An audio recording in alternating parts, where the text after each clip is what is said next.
तेबे पिला माने वर्तमान आमे गला वीडियो टॉपिक रे राजनीति विषय रे राजनीतिर अर्थ विषय रे जहाँ आलोचना करथिले ताकू अल्प टिके मने पकई नेबा एवं तापरे राजनीति विज्ञान रो परिसर कथा आलोचना करिबा। ते प्रथमे आमे आलोचना करिबा जे राजनीति शब्दटी ग्रीक शब्द पॉलिस रु आसी अछि। एटा आमे आलोचना करि सारिथिले राजनीति शब्दटी केउ शब्द रु आसी अछि ना राजनीति शब्दटी ग्रीक शब्द पॉलिस रु आसी अछि। आ ग्रीक देश रे राजनीति शब्दटी नगर राज्य शासन बा शासन परिचालना बा ग्रीक समाजर समस्या और समाधान प्रक्रिया सह संश्लिष्ट थिला। माने पॉलिस शब्दर अर्थ होछि राजनीति बा नगर राज्य शासन बा शासन परिचालना करिबा।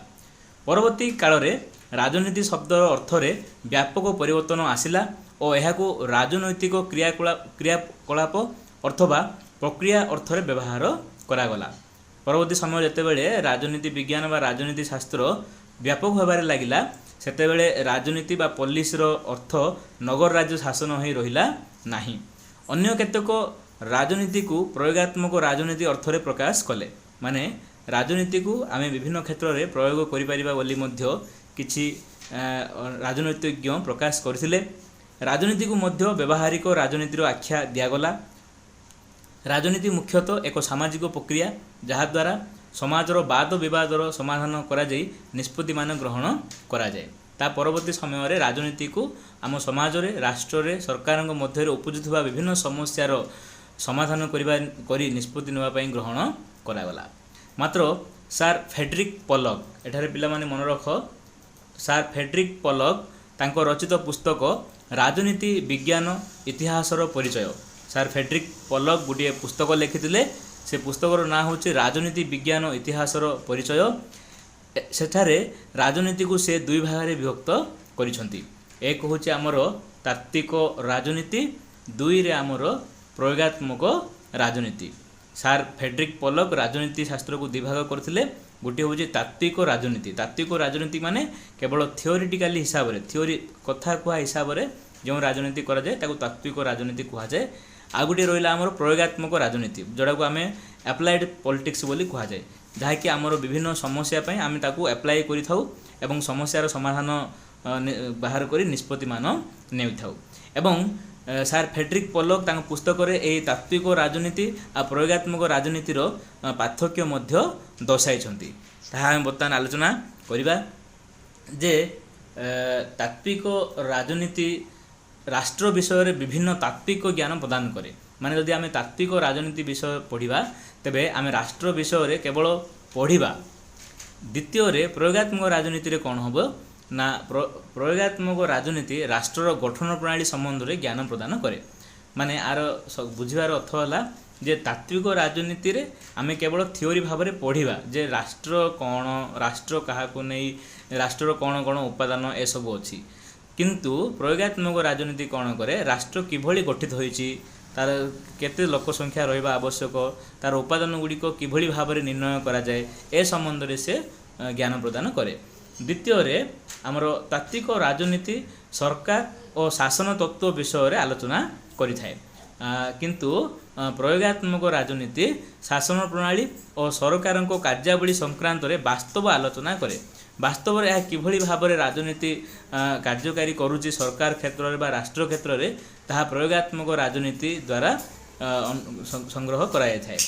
तृतीय आम जो देखा यह आईन प्रणयन संबंध में तात्विक आलोचना करे। माने तात्विक राजनीति गोटे आईन को किभली प्रणयन करा जिवो ताहा आलोचना करे। किंतु आमर प्रयोगात्मक राजनीति प्रकृत आईन प्रणयन प्रक्रिया तथा न्यायपालिका क्षमता संपर्क आलोचना करे। जे न्यायपालिका किभली भाव में आईन तैयारी करिवो, केउ माने मिसिकी ताकू आईन को सम्मति देबे, एई कथा हमर प्रयोगात्मक राजनीति कहि थाए। चतुर्थ रे हम देखिबा जे तात्विक राजनीति राष्ट्र सहित व्यक्तिर संपर्क आंतर्जातिक आईन संबंध रे तात्विक ज्ञान दिए, केवल थियोरेटिकली ज्ञान दे थाए जहा को आमे पढ़ी मन रखिबा कथा। किंतु आमर प्रयोगात्मक राजनीति युद्ध, शांति और राष्ट्र राष्ट्र मध्य वास्तव संपर्क कौन से विषय आलोचना करिथाए। तापरे आमे पंचम रे देखिबा जे तात्विक राजनीति राष्ट्र मध्य बसवास करुवा मनुष्यर राजनैतिक सामाजिक व्यवहार संपर्क रे आलोचना करे। किंतु आमर प्रयोगात्मक राजनीति क्षमता ग्रहण और प्रयोग ताकू किभली भाव में जड़े क्षमता ग्रहण करे एवं ताकू किभली भाव में सरकार क्षेत्र में राष्ट्र क्षेत्र में प्रयोग करिथाए से विषय आलोचना करिथाए। तबे ये थिला आमर सार फ्रेडरिक पोलंकर द्वारा रचित तात्विक राजनीति एवं प्रयोगात्मक राजनीति मध्य पार्थक्य। बर्तमान आम आलोचना करिबा राजनीतिर परिसर। राजनीतिर परिसर सब कौन? राजनीतिर परिसर कहले यार अध्ययनर विस्तृत विषय वस्तु बुझाए। माने आम राजनीति रे कौन कौन पढ़िबा से सब विषय वस्तु को ही राजनीतिर परिसर बोली कहा जाए। राजनीति शास्त्र परिसर अति व्यापक। समय अग्रगति सहित राजनीतिर परिसर सर्वदा प्रसारित हो चली। जमी आमर समाज बढ़ी चली राजनीतिर परिसर मध्य सर्वदा प्रसारित हो चली। प्रारंभ में राजनीतिर परिसर अल्प थिला, सीमित थिला। यह केवल राष्ट्र सरकार संबंधी एक सामाजिक ज्ञान बोली कहा जाउथला। किंतु वर्तमान राजनीति राष्ट्र और सरकार प्रकार भेद कार्यावली अनुध्यान करने सह राजनैतिक क्षमता, राजनैतिक मतवाद, अंतरराष्ट्रीय संपर्क और राजनीति को पुंखानुपुंख भाव विश्लेषण करुछि, जाफल राजनीतिर परिसर व्यापक होबारे लागिछि। किंतु जेतेबेले राजनीति शास्त्र आरंभ होइतिला सेतेबेले राजनीतिर परिसर में केवल राष्ट्र और सरकार कथा आमे आलोचना करुथिले। द्वितीय विश्वयुद्ध पर व्यवहारवादर प्रचलन और प्रभाव राजनीति विज्ञानर परिसर को अधिक व्यापक करिअछि। राजनीति एक गतिशील सामाजिक विज्ञान होइथिबारु यार परिसर बा परिसीमा दिनकू दिन वृद्धि पाइबारे लागिछि। राजनीति शास्त्र परिसर मध्य बर्तमान आमे निम्नलिखित विषय मान अंतर्भुक्त कराइछि ताहा आलोचना करिबा। तेबे राजनीति बा राजनीति विज्ञानर प्रथम परिसरटी होछि राष्ट्रर अध्ययन। माने आमे राजनीति विज्ञान बा राजनीति शास्त्र जदि पढ़िबा तेबे राष्ट्रर अध्ययन निश्चित आम भाव में करियागु पड़िबो। राजनीति शास्त्रर केन्द्रबिंदु है राष्ट्र। आमे आरंभ आलोचना करि आछे जे जेतेबेले राजनीति बा राजनीति विज्ञान आरंभ होला सेतेबेले राजनीति बा राजनीति विज्ञान केवल राष्ट्र एवं सरकार को केन्द्रबिंदु को नहीं तार अध्ययन करुथुला एवं ता विषय रे व्यापकता ज्ञान प्रदान करुथुला। तेणु करी राष्ट्र को राजनीति शास्त्रर केन्द्रबिंदु बोली कहा जाए। तेणु राजनीति शास्त्र रे राष्ट्रर उत्पत्ति, गठन, कार्यावली, प्रकार भेद आदि विषय आलोचना करा जाए। जे गोटे राष्ट्रटी किभली सृष्टि हैला, किभली गठन हैला, से क्यों क्यों कार्य करे, तार प्रकार भेद कौन, ए सब आलोचना होई थाए। यह व्यतीत राष्ट्रर अतीत कौन थिला, वर्तमान कौन होइछि एवं भविष्य में कौन होबो सेही स्थिति मध्य ए राजनीति शास्त्र रे सब आलोचना कराई थाए। सेथिपई आर.जी. गेटेल यथार्थरे कहिसंति जे राजनीति विज्ञान रे राष्ट्रर अतीत, वर्तमान और भविष्यत, राजनैतिक संगठन एवं राजनैतिक तत्व मानकर एक अध्ययन होई थाए। अवश्य निजर भौगोलिक अवस्थिति, राजनैतिक पाणीपाग तथा सांस्कृतिक जीवनधारा को दृष्टि रखी राष्ट्र निजर स्थिति में परिवर्तन आनी थाए। माने जन राष्ट्र जदि चाहिबो ताहले से तार भौगोलिक अवस्थिति को बढ़ाई पारिबो बा कमाई मध्य पारिबो एवं राष्ट्र रे किछि ना किछि परिवर्तन आनी पारिबो। राजनीति रे राष्ट्र रो एई परिवर्तन स्थिति विषय मध्य आलोचना करा हेइ थाए। तापर आलोचना करिबा हमरो द्वितीय परिसर जे राजनीति शास्त्र सरकार संबंध रे अध्ययन करि थाए। राजनीति सरकार संबंध रे अध्ययन, स्टडी ऑफ गवर्नमेंट। राष्ट्रर विभिन्न उपादान मध्यरु सरकार हेउचे एक उपादान। आमे यार पर पाठरे चैप्टर पढ़िबा राष्ट्र विषय रे सेथिरे आमे आलोचना करिबा जे राष्ट्रर जो उपादान गुड़ी रही से सरकार हूँ गोटे प्रधान उपादान।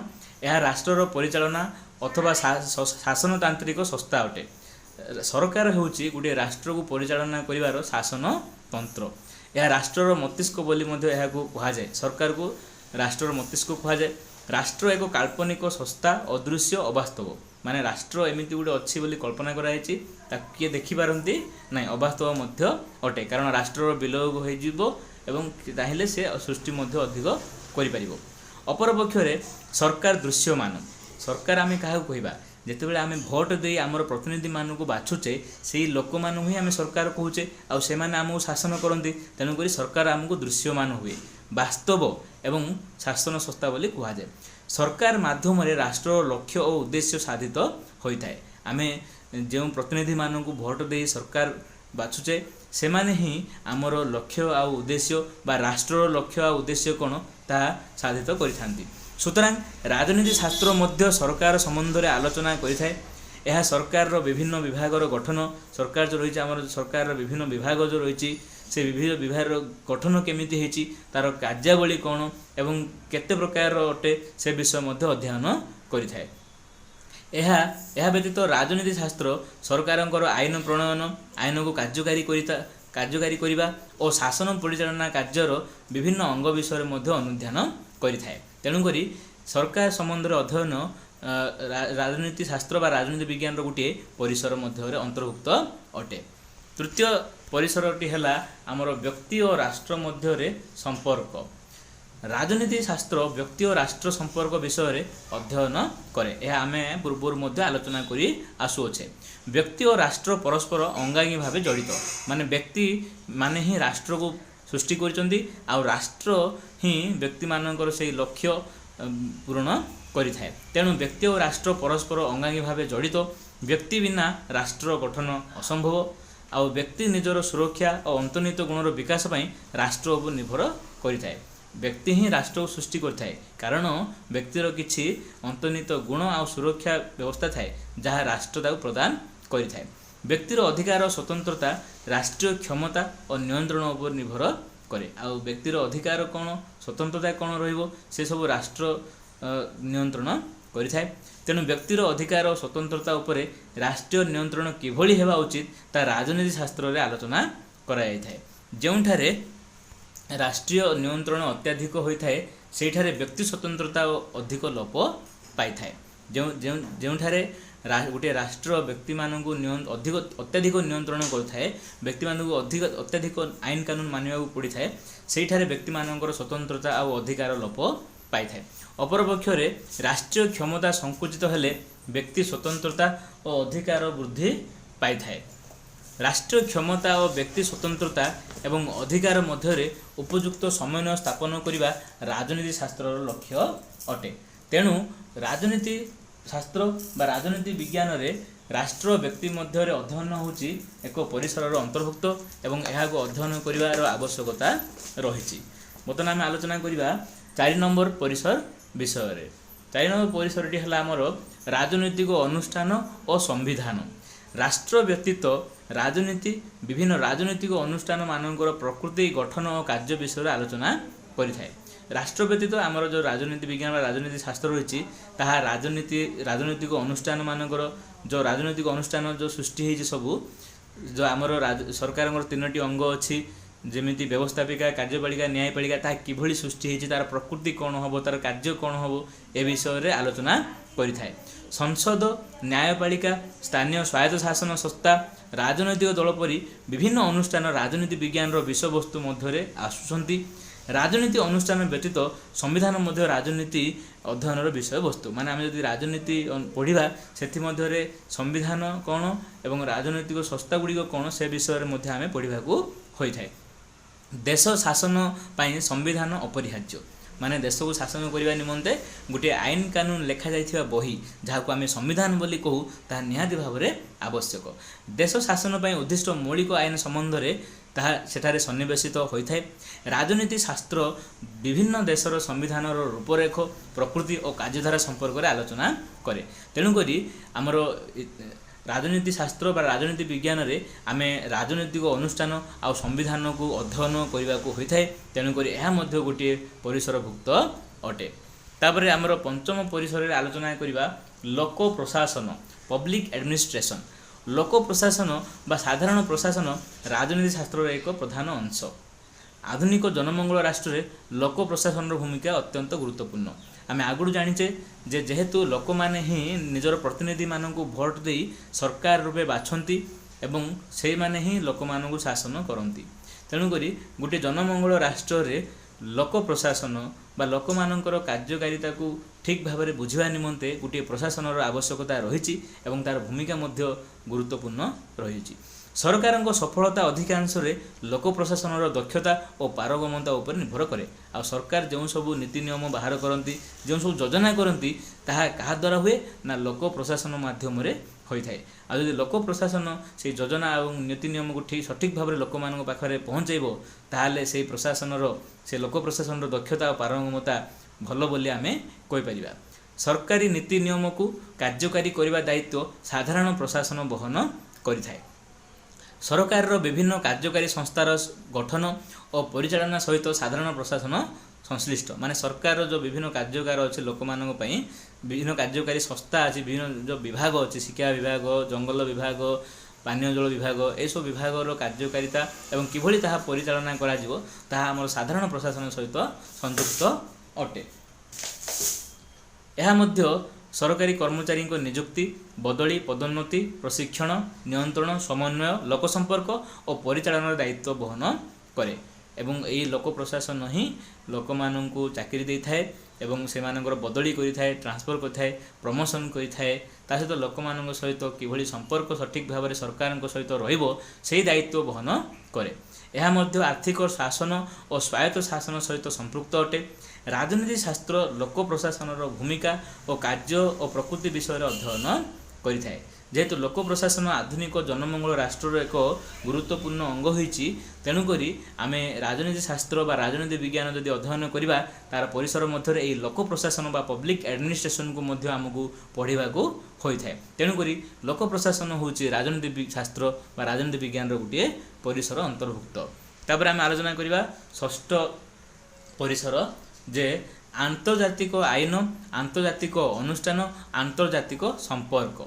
ରାଜନୀତି ଶାସ୍ତ୍ର ଆଲୋଚନାର ଅନ୍ୟତମ ବିଷୟବସ୍ତୁ ହେଉଛି ଆନ୍ତର୍ଜାତିକ ଆଇନ। ଆନ୍ତର୍ଜାତିକ ମାନେ କ'ଣ? ଆନ୍ତର୍ଜାତିକର ଅର୍ଥ ହେଉଛି ଆମ ଦେଶ ଅନ୍ୟ ଦେଶମାନଙ୍କ ସହିତ ଯାହା କିଛି କାରବାର କରିଥାଏ, ଯାହା କିଛି ବ୍ୟବହାର କରିଥାଏ, ସେ ସମ୍ପର୍କ କିଭଳି ରହିବା ଉଚିତ, ସେ ଆଇନ କିଭଳି ହେବା ଉଚିତ ଏବଂ ଆମ ଦେଶ ମଧ୍ୟ ଅନ୍ୟ ଦେଶରେ ନିଜର ଅନୁଷ୍ଠାନ ବସାଇଥାଏ ଏବଂ ଅନ୍ୟ ଦେଶମାନେ ମଧ୍ୟ ଆମ ଦେଶରେ ଅନୁଷ୍ଠାନ ବସାଇଥାନ୍ତି।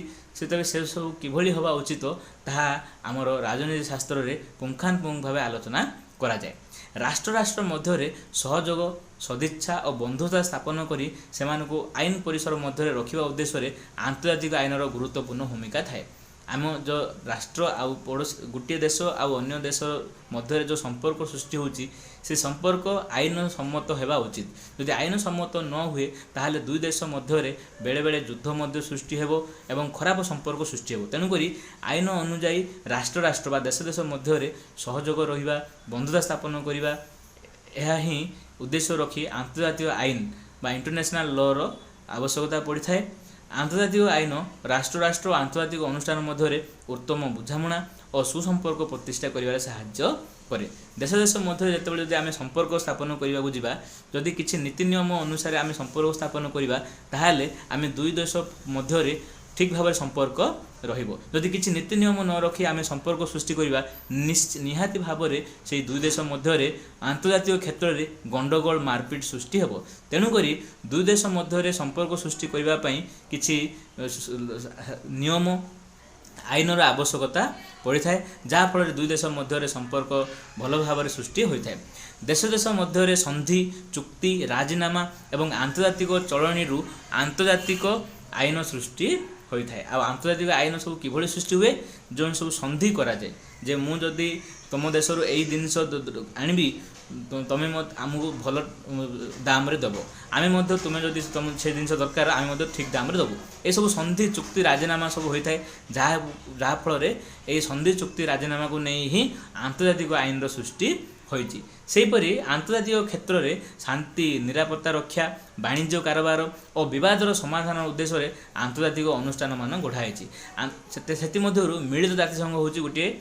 ମିଳିତ ଜାତିସଂଘ ହେଉଛି ଏମିତି ଏକ ସଂଘ ଯିଏକି ରାଷ୍ଟ୍ରମାନଙ୍କ ମଧ୍ୟରେ ଯାହା ସବୁ କଳି ଝଗଡ଼ା ସୃଷ୍ଟି ହୁଏ ତାର ସମାଧାନ କରିବା ସହିତ ଦେଶ ଦେଶ ମଧ୍ୟରେ ବା ରାଷ୍ଟ୍ର ରାଷ୍ଟ୍ର ମଧ୍ୟରେ ଶୃଙ୍ଖଳା ଜାହିର କରି ନୀତି ନିୟମ ଅନୁସାରେ, ଆନ୍ତର୍ଜାତିକ ନିୟମ ଅନୁସାରେ ତାକୁ ପରିଚାଳନା କରିଥାଏ। ମିଳିତ ଜାତିସଂଘ ବ୍ୟତୀତ ବିଶ୍ୱ ବ୍ୟାଙ୍କ, ଆନ୍ତର୍ଜାତିକ ସହାୟତା ପାଣ୍ଠି, ବିଶ୍ୱ ସ୍ୱାସ୍ଥ୍ୟ ସଂସ୍ଥା ଯେଉଁଟାକି ଆମର ହୁ ବୋଲି କହୁଛେ, ବିଶ୍ୱ ଶ୍ରମ ସଂସ୍ଥା ଆଦି ଅନେକ ଆନ୍ତର୍ଜାତୀୟ ଅନୁଷ୍ଠାନ କାର୍ଯ୍ୟ କରୁଛି। ପୃଥିବୀରେ ଥିବା ସାର୍ବଭୌମ୍ୟ ଓ ସ୍ୱାଧୀନ ରାଷ୍ଟ୍ରମାନେ ପରସ୍ପର ମଧ୍ୟରେ ବାଣିଜ୍ୟ ଓ ଅର୍ଥନୈତିକ ବିକାଶ ଓ ସାଂସ୍କୃତିକ ଭାବର ଆଦାନ ପ୍ରଦାନ ପାଇଁ ସମ୍ପର୍କ ପ୍ରତିଷ୍ଠା କରିଥାନ୍ତି। ନିହାତି ଭାବେ ଯେହେତୁ ଗୋଟିଏ ଦ୍ରବ୍ୟ ଗୋଟିଏ ଅଞ୍ଚଳରେ ବା ଗୋଟିଏ ଦେଶରେ ମିଳିନଥାଏ, ତେଣୁକରି ଆମେ ନିହାତି ଭାବରେ ଅନ୍ୟ ଉପରେ ନିର୍ଭର କରିବାକୁ ପଡ଼ିଥାଏ। ସେହିଭଳି ସେମାନେ ମଧ୍ୟ ଆମ ଉପରେ ନିର୍ଭର କରିବାକୁ ପଡ଼ିଥାଏ। ତେଣୁକରି ଆମେ ବାଣିଜ୍ୟ କ୍ଷେତ୍ରରେ ହେଉ, ଅର୍ଥନୈତିକ ବିକାଶ କ୍ଷେତ୍ରରେ ହେଉ କି ସାଂସ୍କୃତିକ ଭାବରେ ଆଦାନ ପ୍ରଦାନ ପାଇଁ ହେଉ, ଆମେ ଗୋଟିଏ ଦେଶ ସହିତ ଅନ୍ୟ ଦେଶର ସମ୍ପର୍କ ସ୍ଥାପନା କରିଥାନ୍ତି। ଏହାକୁ ଆନ୍ତର୍ଜାତିକ ସମ୍ପର୍କ ବୋଲି କୁହାଯାଏ। ଆନ୍ତର୍ଜାତିକ ସମ୍ପର୍କ ରକ୍ଷା ପାଇଁ ଆନ୍ତର୍ଜାତିକ କୂଟନୀତିର ଆବଶ୍ୟକତା ହୋଇଥାଏ। କୂଟନୀତି ମାନେ ଯାହା କିଛି ନୀତି ନିୟମ ସୃଷ୍ଟି କରାଯିବ। ବିଭିନ୍ନ ରାଷ୍ଟ୍ର ଆନ୍ତର୍ଜାତିକ କ୍ଷେତ୍ରରେ ଭିନ୍ନ ଭିନ୍ନ ବୈଦେଶିକ ନୀତି ମଧ୍ୟ ଅବଲମ୍ବନ କରିଥାନ୍ତି। ରାଜନୀତି ଶାସ୍ତ୍ର ଉପଯୁକ୍ତ ବିଷୟଗୁଡ଼ିକ ବିସ୍ତୃତ ଓ ବିଶଦ ଭାବରେ ଅଧ୍ୟୟନ କରିଥାଏ। ଏବଂ ଆମେ ଯାହା ବର୍ତ୍ତମାନ ଆଲୋଚନା କଲେ ଯେ ଏହି ଆନ୍ତର୍ଜାତିକ ଅନୁଷ୍ଠାନ, ଆନ୍ତର୍ଜାତିକ ଆଇନ, ଆନ୍ତର୍ଜାତିକ ସମ୍ପର୍କ ଏସବୁ କଥା ଆମ ରାଜନୀତି ବିଜ୍ଞାନରେ ଅଧ୍ୟୟନ କରିଥାଏ ଏବଂ ରାଜନୀତି ବିଜ୍ଞାନରେ ପୁଙ୍ଖାନୁପୁଙ୍ଖ ଭାବେ ଏହା ଆଲୋଚନା ହୋଇଥାଏ। ତେଣୁକରି ରାଜନୀତି ଶାସ୍ତ୍ର ବା ରାଜନୀତି ବିଜ୍ଞାନରେ ଏହା ମଧ୍ୟ ଗୋଟିଏ ପରିସର ଅନ୍ତର୍ଭୁକ୍ତ ଅଟେ। ତାପରେ ଆମର ସପ୍ତମ ପରିସରଟି ହେଲା ରାଜନୈତିକ ଗତିଶୀଳତା, ପଲିଟିକାଲ ଡାଇନାମିକ୍ସ। ରାଜନୀତି ଶାସ୍ତ୍ର ଏକ ଗତିଶୀଳ ପ୍ରବାହମାନ ଧାରା। ଆମେ ଆଗରୁ ଆଲୋଚନା କରିଛେ ଯେ ଯେତେବେଳେ ରାଜନୀତି ଶାସ୍ତ୍ର ସୃଷ୍ଟି ହେଲା ସେଠାରେ କେବଳ ଦୁଇଟି ହିଁ ବିଷୟ ଥିଲା, ଗୋଟିଏ ରାଷ୍ଟ୍ର ଏବଂ ସରକାର। କିନ୍ତୁ ଯେତେବେଳେ ଆମର ସମାଜ ରାଷ୍ଟ୍ର ଆଗକୁ ଉନ୍ନତି କରିବାରେ ଲାଗିଲା ସେତେବେଳେ ତା ସହିତ ରାଜନୀତି ମଧ୍ୟ ଖାପ ଖୁଆଇ ଆଗକୁ ବଢ଼ିବାରେ ଲାଗିଲା। ସମୟର ଅଗ୍ରଗତି ସହିତ ନୂଆ ନୂଆ ଶକ୍ତି ରାଜନୈତିକ ଧାରା ଏବଂ ଧାରଣାକୁ ପ୍ରଭାବିତ କରନ୍ତି। ଆଧୁନିକ ରାଜନୈତିକ ବ୍ୟବସ୍ଥାରେ ଏମାନଙ୍କ ଗୁରୁତ୍ୱପୂର୍ଣ୍ଣ ଭୂମିକା ମଧ୍ୟ ଥାଏ। ରାଜନୈତିକ ଦଳ, ଚାପ ଗୋଷ୍ଠୀ, ଜନମତ, ସ୍ୱାର୍ଥାନ୍ୱେଷୀ ଗୋଷ୍ଠୀ ପ୍ରଭୃତି ରାଜନୈତିକ ଗତିଶୀଳ ବ୍ୟକ୍ତିର ଉଦାହରଣ ହେଉଛି ଆମ ରାଜନୈତିକ ଗତିଶୀଳତାର ଭୂମିକା। ରାଜନୀତିରେ ଏହିସବୁ ଗତିଶୀଳ ଶକ୍ତି ବା ସଂସ୍ଥାମାନଙ୍କର ପ୍ରକୃତି, ଉତ୍ପତ୍ତି ଓ କାର୍ଯ୍ୟ ସମ୍ବନ୍ଧରେ ଅଧ୍ୟୟନ କରାଥାଏ। ଯେତେବେଳେ ରାଜନୀତି ଶାସ୍ତ୍ର ବଢ଼ିବାରେ ଲାଗିଲା ସେତେବେଳେ ରାଜନୀତି ଶାସ୍ତ୍ରରେ ରାଜନୈତିକ ଦଳ, ଚାପ ଗୋଷ୍ଠୀ, ଜନମତ, ସ୍ୱାର୍ଥାନ୍ୱେଷୀ ଗୋଷ୍ଠୀ ଏସବୁ ସୃଷ୍ଟି ହେବାରେ ଲାଗିଲେ। ଆଉ ଏମାନଙ୍କର କାର୍ଯ୍ୟ କ'ଣ, କିଭଳି ଏମାନେ ସୃଷ୍ଟି ହେଲେ, ଏମାନଙ୍କର ପ୍ରକୃତି କ'ଣ, ଏସବୁ ବିଷୟ ରାଜନୀତି ଶାସ୍ତ୍ର ବା ରାଜନୀତି ବିଜ୍ଞାନରେ ବର୍ଣ୍ଣନା କରାଯାଇଥାଏ। ତେଣୁକରି ରାଜନୀତି ଗତିଶୀଳତା ରାଜନୀତି ଶାସ୍ତ୍ରର ଏକ ପରିସରଭୁକ୍ତ ଅଟେ। ତାପରେ ଆମେ ଆଲୋଚନା କରିବା ଅଷ୍ଟମ ପରିସର କ'ଣ ନା ରାଜନୈତିକ କ୍ଷମତା, ପଲିଟିକାଲ ପାୱାର। କ୍ଷମତା ହିଁ ରାଜନୀତିର ମୂଳ ଭିତ୍ତି। ଆମେ ଆଗରୁ ଆଲୋଚନା କରିଛେ ଯେ ରାଷ୍ଟ୍ର କ୍ଷମତା ମିଶିକିରି ପ୍ରଥମେ ଅଧ୍ୟୟନ କରାଯାଉଥିଲା ଆଉ କ୍ଷମତା ହିଁ ରାଜନୀତିର ମୂଳ ଭିତ୍ତି। ରାଜନୀତି କହିଲେ କ୍ଷମତା ପାଇଁ ଲଢ଼େଇକୁ ବୁଝାଏ। ପିଲାମାନେ ତମେ ସବୁବେଳେ ଶୁଣିଥିବ ଯେତେବେଳେ ଆମର ଭୋଟ ବା ଇଲେକ୍ସନ ହୁଏ ସେତେବେଳେ ବିଭିନ୍ନ ଦଳ ଆମକୁ ପ୍ରଲୋଭନ ଦେଖାଇ କ୍ଷମତା ହାସଲ କରିବାକୁ ଚାହିଁଥାନ୍ତି। ତେଣୁ କ୍ଷମତା ହେଉଛି ରାଜନୀତିର ମୂଳ ଭିତ୍ତି। କ୍ଷମତାର ନିର୍ଣ୍ଣୟ, ବଣ୍ଟନ ଓ ପ୍ରୟୋଗ ରାଜନୀତି ପ୍ରକ୍ରିୟାର ମୂଳ ଅଙ୍ଗ। କାହାକୁ କେଉଁ କ୍ଷମତା ଦିଆଯିବ, କିଭଳି ଭାବରେ ସେହି କ୍ଷମତାକୁ ବିଭିନ୍ନ ଉପାୟରେ ପ୍ରୟୋଗ କରାଯିବ ତାହା ରାଜନୀତି ପ୍ରକ୍ରିୟାର ମୂଳ ଅଙ୍ଗ ଅଟେ। କିଏ କେତେ ରାଜନୈତିକ କ୍ଷମତା ପାଇଲେ, କେଉଁଠି ପାଇଲେ ଓ କେବେ ପାଇଲେ ଏସବୁ ମଧ୍ୟ ଆମର ଇତିହାସ ଭଳି ରାଜନୀତି ଶାସ୍ତ୍ରରେ ଲିପିବଦ୍ଧ ହୋଇ ରହିଅଛି। ରାଜନୀତି ବିଜ୍ଞାନ କ୍ଷମତା ଆହରଣ, ବ୍ୟବହାର, ପରିଚାଳନା ଓ ଅପବ୍ୟବହାର ସମ୍ବନ୍ଧରେ ମଧ୍ୟ ଜ୍ଞାନ ପ୍ରଦାନ କରିଥାଏ। ତାପରେ ଆମର ନବମ ପରିସର ହେଲା ଯେ ରାଜନୈତିକ ବ୍ୟବହାର, ଆଚରଣ ଓ ବିବାଦ। ଦ୍ୱିତୀୟ ବିଶ୍ୱଯୁଦ୍ଧ ପରେ ବ୍ୟବହାରବାଦର ପ୍ରଚଳନ ଯୋଗୁଁ ରାଜନୀତିର କାର୍ଯ୍ୟ ପରିସରରେ ବ୍ୟାପକ ପରିବର୍ତ୍ତନ ହୋଇଗଲା। ଆଇନଗତ ଓ ଆନୁଷ୍ଠାନିକ ଦୃଷ୍ଟିକୋଣ ବଦଳରେ ରାଜନୈତିକ ଆଚରଣ, ବ୍ୟବହାର, କାର୍ଯ୍ୟାବଳୀ ଓ ଧାରା ଉପରେ ଗୁରୁତ୍ୱ ଆରୋପ କରାଗଲା। ତେଣୁ ରାଜନୀତିକୁ ପ୍ରାକୃତିକ ବିଜ୍ଞାନ ପଦ୍ଧତିରେ ଅଧ୍ୟୟନ କରାଇବାକୁ ଜୋର ଦିଆଗଲା। ପ୍ରାକୃତିକ ବିଜ୍ଞାନ ପ୍ରକୃତିରେ, ଯେହେତୁ ପ୍ରାକୃତିକ ବିଜ୍ଞାନ କହିଲେ ଆମେ ଯେତେବେଳେ ପ୍ରକୃତି ଆଉ କାର୍ଯ୍ୟାବଳୀ ଧାରା ଉପରେ ନିର୍ଣ୍ଣୟ କରିଥାଉ ଯେକୌଣସି କାର୍ଯ୍ୟର ରିଜଲ୍ଟକୁ, ତେଣୁକରି ଆକୁ ପ୍ରାକୃତିକ ବିଜ୍ଞାନ ବୋଲି କୁହାଗଲା। ରାଜନୀତିକୁ ଅର୍ଥନୈତିକ, ମନସ୍ତାତ୍ତ୍ୱିକ ଓ ସାମାଜିକ ପୃଷ୍ଠଭୂମି ଦୃଷ୍ଟିକୋଣରୁ ମୂଲ୍ୟାୟନ କରାଯାଉଛି। ରାଜନୀତି ଶାସ୍ତ୍ର ରାଜନୈତିକ ବ୍ୟବସ୍ଥାରେ ଉପୁଜୁଥିବା ବିବାଦ, ସହଯୋଗ ଓ ସହମତିର ପ୍ରକୃତି ଓ ପ୍ରଭାବର ମଧ୍ୟ ଅନୁଧ୍ୟାନ କରିଥାଏ। ତେଣୁକରି ବିଶିଷ୍ଟ ଦାର୍ଶନିକ କାର୍ଲ ମାର୍କ୍ସଙ୍କ ମତରେ ବିବାଦ, ଯାହାକୁ ଇଂରାଜୀରେ କନଫ୍ଲିକ୍ଟ କୁହାଯାଏ, ରାଜନୀତି ବିଜ୍ଞାନର ମଧ୍ୟ କେନ୍ଦ୍ରୀୟ ବିଷୟବସ୍ତୁ ଅଟେ। ତେବେ ଇଏ ଥିଲା ଆମର ରାଜନୀତି ବିଜ୍ଞାନର ବା ରାଜନୀତି ଶାସ୍ତ୍ରର ପରିସର, ଯାହାକି ଆମେ ରାଜନୀତି ଶାସ୍ତ୍ର ବା ରାଜନୀତି ବିଜ୍ଞାନ ଅଧ୍ୟୟନ କଲେ ଏହିସବୁ ବିଷୟ ଗୁଡ଼ିକୁ ଆମେ ଅଧ୍ୟୟନ କରିବା। ତେବେ ପିଲାମାନେ ସବୁବେଳେ ମନେ ରଖ ଯେ ପରିସର କହିଲେ, ରାଜନୀତି ବିଜ୍ଞାନର ପରିସର କହିଲେ ଆମେ ରାଜନୀତି ବିଜ୍ଞାନ ପଢ଼ିଲେ ଏହିସବୁ ବିଭାଗ ବା ଏହିସବୁ ଦିଗକୁ ଆମେ ଅଧ୍ୟୟନ କରିବାକୁ ପଡ଼ିଥାଏ। ତେବେ ଆଜିର ଭିଡ଼ିଓ ଟପିକ୍ ଏତିକି। आशा करे ए भिडियोटी तुम मानू भल लगी। So wish you all the best. Next video पर अपेक्षा करो। जदि कौन डाउट रहा सजेशन को कमेंट करी जनाओ। Thank you to all.